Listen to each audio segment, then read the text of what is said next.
Halo David, jadi sebelumnya aku perkenalkan diri dulu ya.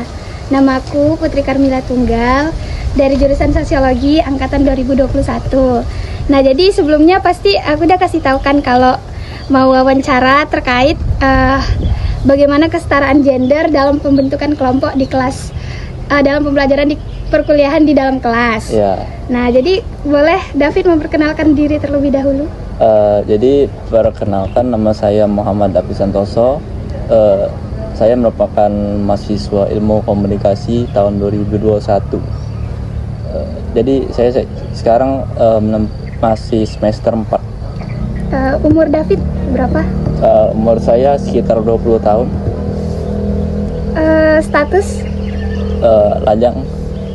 Ya, mahasiswa ya berarti. Mahasiswa ya maksudnya. Oke. Jadi sebelumnya nih, David tahu nggak sih apa kesetaraan gender itu?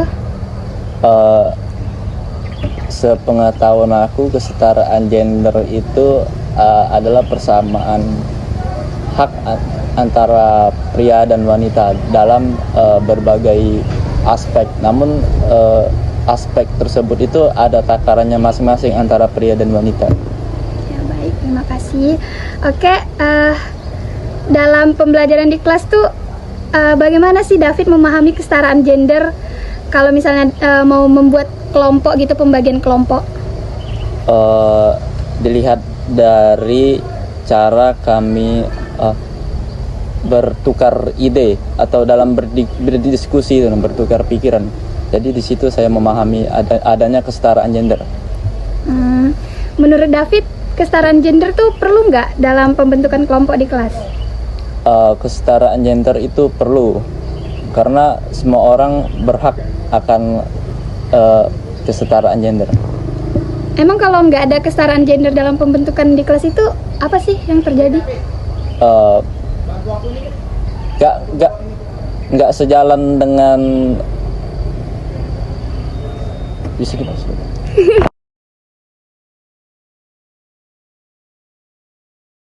Jadi apa sih menurut David nih kalau misalnya kesetaraan gender itu nggak dilakukan dalam pembentukan kelompok di kelas, apa gitu yang terjadi? Mungkin akan menimbulkan kecemburuan sosial antara pria dan wanita, karena hak mereka untuk bersuara itu dibatasi gitu.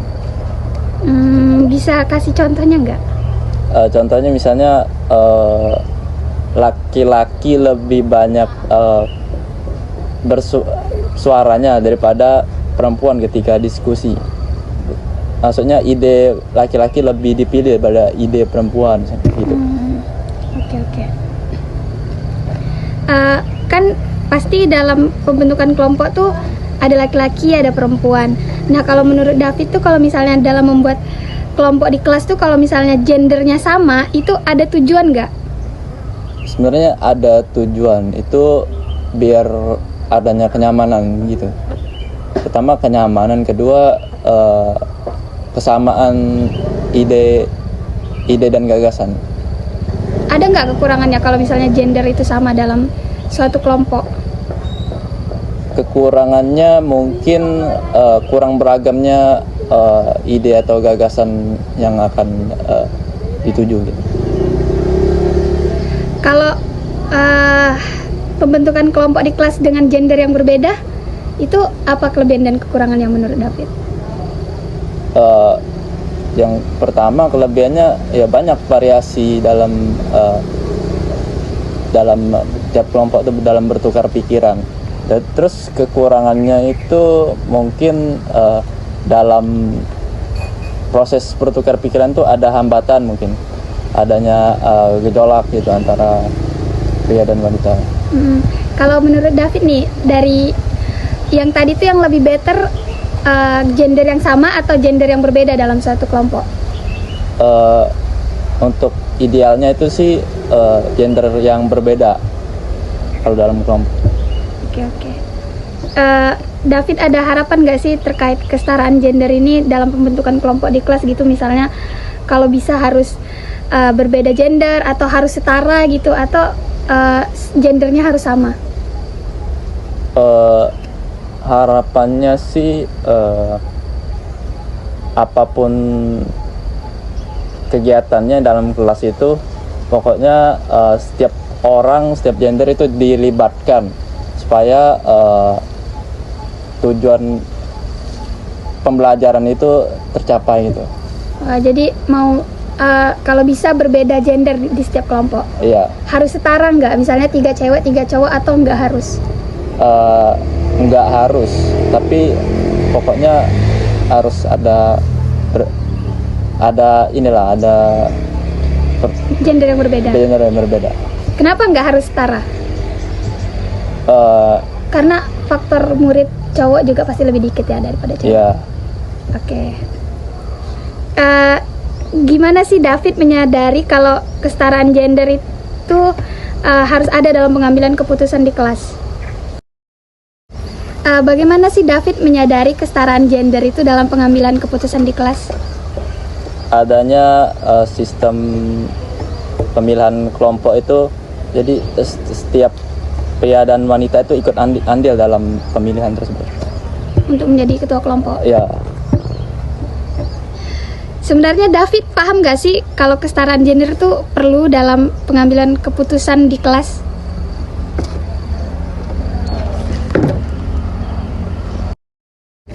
Jadi bagaimana sih David tuh memahami kesetaraan gender dalam pengambilan keputusan di kelas?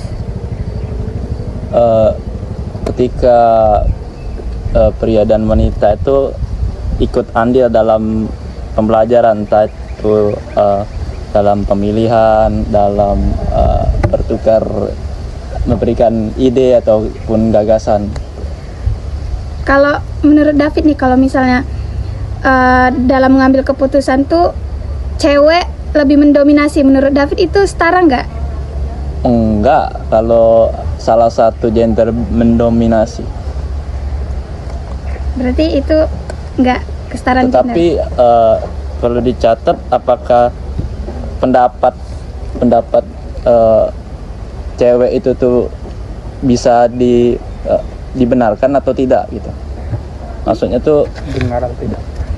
ya itu cocok nggak dengan tujuan kelompok. Kira-kira nih di kelas David itu udah menerapkan nggak sih yang namanya kesetaraan gender dalam pengambilan keputusan di kelas? Sudah. Contohnya? Ya, pemilihan tadi, pemilihan ketua kelompok, pemilihan ketua kelas, pemilihan penanggung jawab kelas. Bagaimana hal itu bisa terjadi? Ya, adanya ini ikut andil semua orang tadi dalam kelas, andil dalam menciptakan kegiatan pembelajaran yang harmonis di kelas. Ini harmonis. Menurut David nih, dari teman-teman sekelas David tuh udah menyadari nggak sih bahwa kesetaraan gender itu penting dalam pengambilan keputusan di kelas? Belum tentu, tapi sebagian besar dalam aksinya kayaknya ya. Tapi kalau dalam memahami belum tentu. Menyadari udah? Iya, menyadari udah. Oke. Jadi tadi David bilang kalau kawan sekelas David tuh rata-rata udah menyadari tapi belum memahami kesetaraan gender dalam pengambilan keputusan di kelas, ya kan? Iya.